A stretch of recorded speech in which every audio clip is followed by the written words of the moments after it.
రోజు బైబిల్ నాతో పాటు కలిసి చదవండి. ఎఫెసీయులకు రాసిన పత్రిక 5వ అధ్యాయము 22 నుండి 33 వచనాలు చదువుకుందాము. స్త్రీలారా, ప్రభువునకు వలె మీ సొంత పురుషులకు లోబడి ఉండుడి. క్రీస్తు సంఘమునకు శిరస్సై ఉన్నలాగున పురుషుడు భార్యకు శిరస్సై ఉన్నాడు. క్రీస్తే శరీరమునకు రక్షకుడై ఉన్నాడు.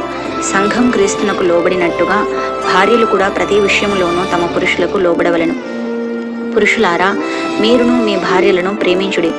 అటువలే క్రీస్తు కూడా సంఘమును ప్రేమించి అది కలంకమైనను ముడత అయినను అట్టిది మరి ఏదైనను లేక పరిశుద్ధమైనదిగాను నిర్దోషమైనదిగాను మహిమగల సంఘముగాను ఆయన తన ఎదుట దానిని నిలువబెట్టుకొనవలెనని వాక్యముతో ఉదక స్నానము చేత దానిని పవిత్రపరచి పరిశుద్ధ పరచుటకై దాని కొరకు తన్ను తాను అప్పగించుకొనను. అటువలనే పురుషులు కూడా తమ సొంత శరీరములను వలె తమ భార్యలను ప్రేమింపబద్దులై ఉన్నారు. తన భార్యను ప్రేమించువాడు తన్ను ప్రేమించుకొనుచున్నాడు. తన శరీరమును ద్వేషించిన వాడెవడునూ లేడు, కానీ ప్రతివాడును దానిని పోషించి సంరక్షించుకొను. మనం క్రీస్తు శరీరమునకు అవయవములమై ఉన్నాము గనుక అలాగే క్రీస్తు కూడా సంఘమును పోషించి సంరక్షించుచున్నాడు.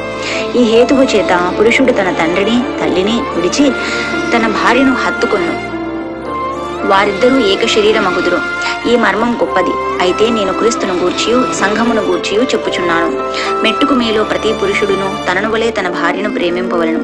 భార్య అయితే తన భర్త యందు భయము కలిగి ఉండునట్లు చూచుకొనవలను. దేవుడి కొద్ది వాక్యమును మనం నికటిలో దీవించును గాక. ఆమేన్.